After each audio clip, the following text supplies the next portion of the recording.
Mesdames et messieurs, l'analyste de Human Rights Watch, de l'ONG de défense des droits humains,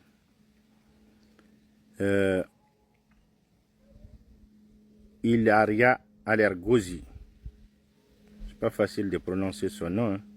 Ilaria Alergozi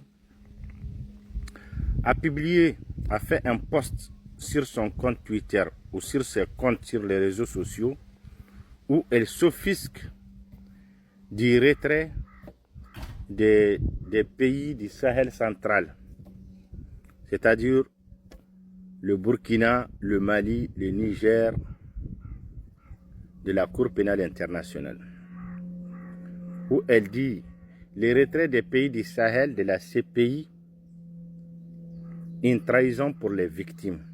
L'Union africaine et les pays membres de la Cour pénale internationale, International Court, Crime Court en anglais, devraient exhorter le Burkina Faso, le Mali et le Niger à revenir sur leur décision de se retirer de la Cour pénale internationale.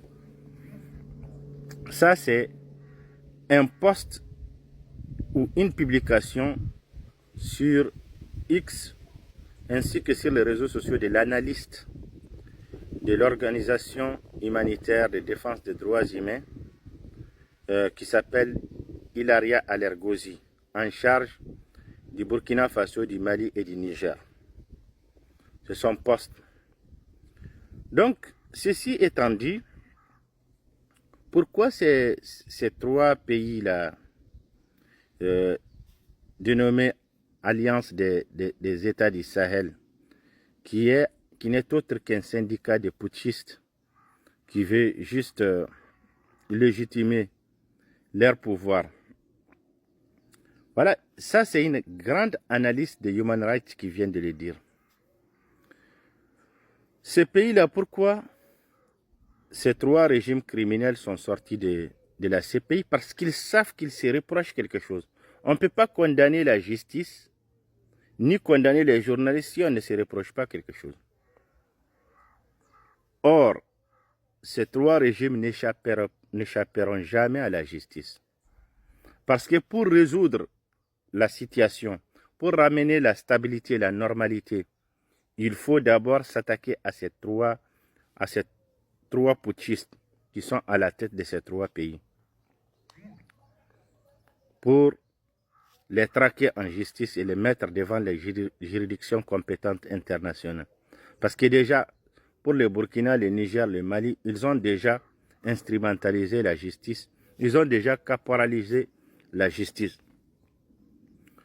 Voilà pourquoi mon combat m'a amené là où je suis aujourd'hui, à reconnaître l'indépendance totale de l'Azawad, parce que j'ai mené mon combat contre les crimes contre les populations civiles dès le début, depuis que j'ai commencé en mars 2024, parce que les expéditions punitives, les massacres sur les populations civiles à Ersan le 17 octobre 2023 ou le 7 novembre 2023 sur la ville de Kidal, où des tirs de drones ont été envoyés sur des populations, sur des endroits où sont positionnées des populations civiles, ou le 17 mars 2024 dans le village d'Amaskarad où des femmes et des filles, des enfants ont été tués par des tirs de drones à Masrakad, par des tirs de drones de l'armée malienne.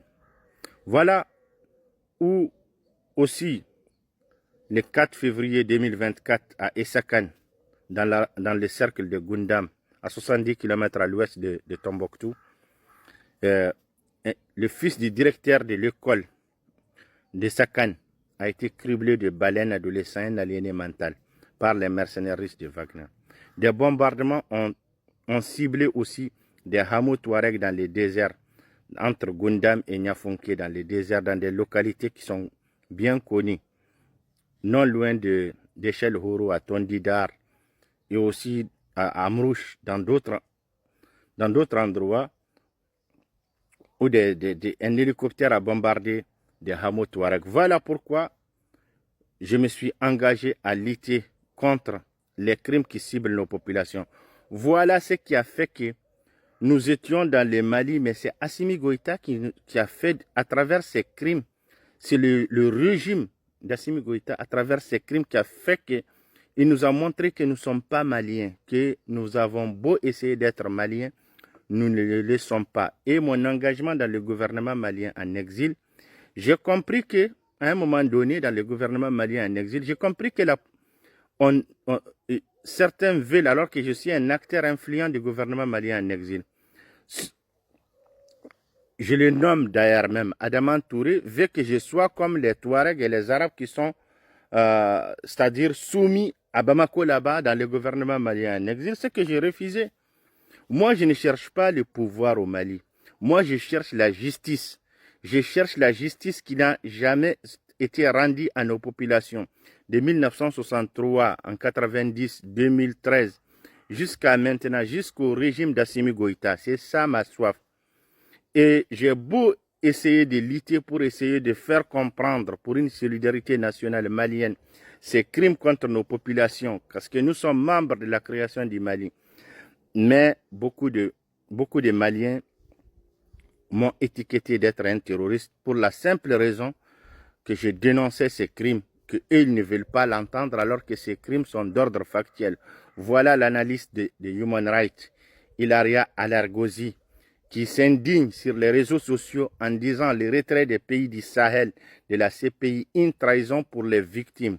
Ce qui veut dire que les victimes existent bel et bien. Les victimes existent bel et bien. Et nous avons le temps. Hein. Ne vous détrompez pas. La communauté internationale a le temps pour tout. Ces trois putschistes-là, ainsi que leur soutien, ainsi que tous ceux qui les ont soutenus, que ce soit de l'extérieur, les faux panafricanistes, ils seront tous traqués. Ils seront tous traqués. Écoutez, quand les gens dénoncent la colonisation, les Africains dénoncent la colonisation, l'esclavage. Nous, par exemple, nous autres au Mali, ce qu'on applique sur nous, la tactique de la terre brûlée, on nous brûle par des drones, on nous a mis Al-Qaïda dans notre zone depuis les années 2000. L'État malien même a laissé. La Mauritanie même intervenait. Et après, Assimi Goïta est venu au lieu de réparer des choses, au lieu de réparer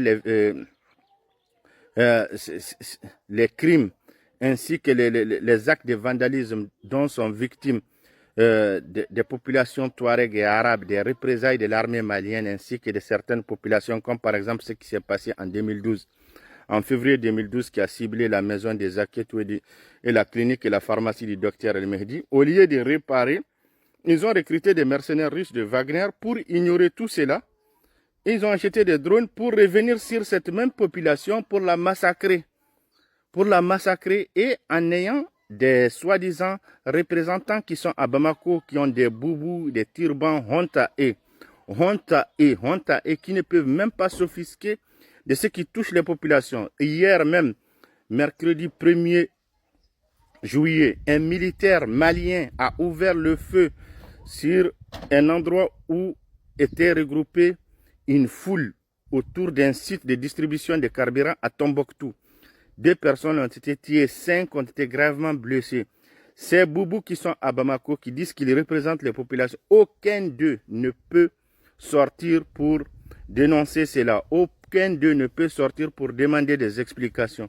Voilà pourquoi le Mali est un État vaillou, est un État criminel, est un État effondré. Voilà pourquoi nous n'allons pas accepter d'être dans un État, de continuer cela. Si aujourd'hui nous sommes dans cette position, c'est Assimi Goïta et ceux qui les soutiennent qui ont voulu qu'on soit comme ça. Et nous n'allons pas accepter d'être esclavagisés, d'être colonisés. Ce qu'eux, ils n'acceptent pas des autres, nous aussi, on les accepte. Si eux, ils disent qu'ils n'acceptent pas la colonisation et l'esclavage des Blancs, nous aussi, on n'accepte pas la colonisation et l'esclavage des Noirs. C'est simple. À bon entendeur, salut.